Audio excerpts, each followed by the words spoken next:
Data shows that July 2021 was the hottest month ever recorded. That is according to the National Centers for Environmental Information. Joining us now to talk about the causes and effects of these rising temperatures is Dr. Isla Simpson. She's a scientist with the National Center for Atmospheric Research. Dr. Simpson, thank you for joining us.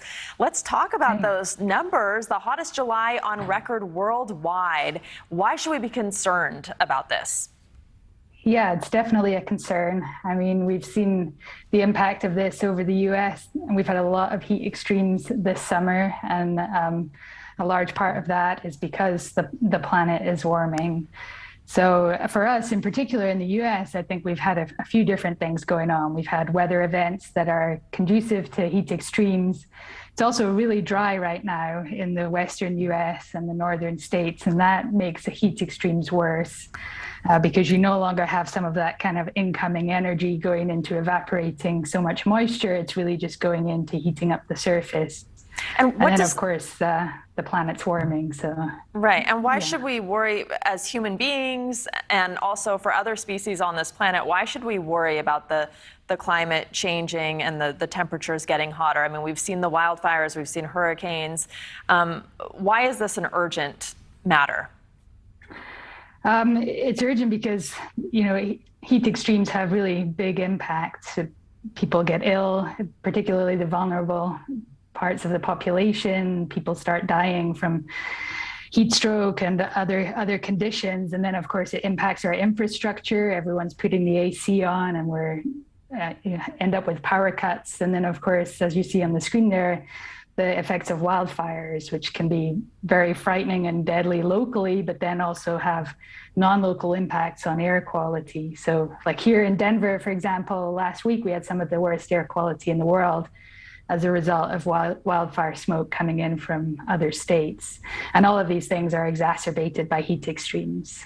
And a lot of people remain skeptical about this. When they hear reports like this, they don't believe that this is at least influenced by human activity. How do we know that this isn't just a natural cycle? And is this human caused?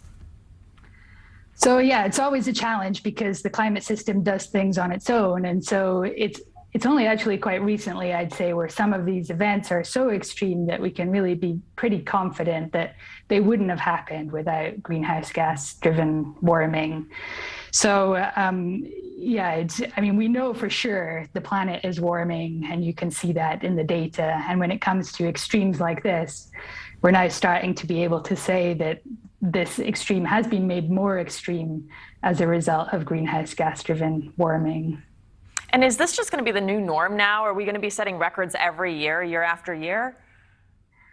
We're definitely going to set more records, but I wouldn't say it's going to be the norm. I mean, some of the events that we've had this year have been really very extreme, even if you account for global warming. And so that's not necessarily going to happen every year, but we're just going to see an increased likelihood of these kinds of events. So finally, before I let you go, is there something we can do now? And are the current effects of climate change reversible?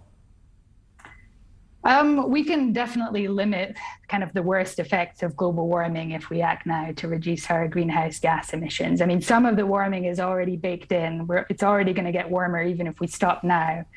But I think we're just kind of at the beginning of things, and we can do something to prevent reaching dangerous levels of warming if we act now. Okay, Dr. Simpson, thanks for joining us tonight. Important topic. Thanks for having me.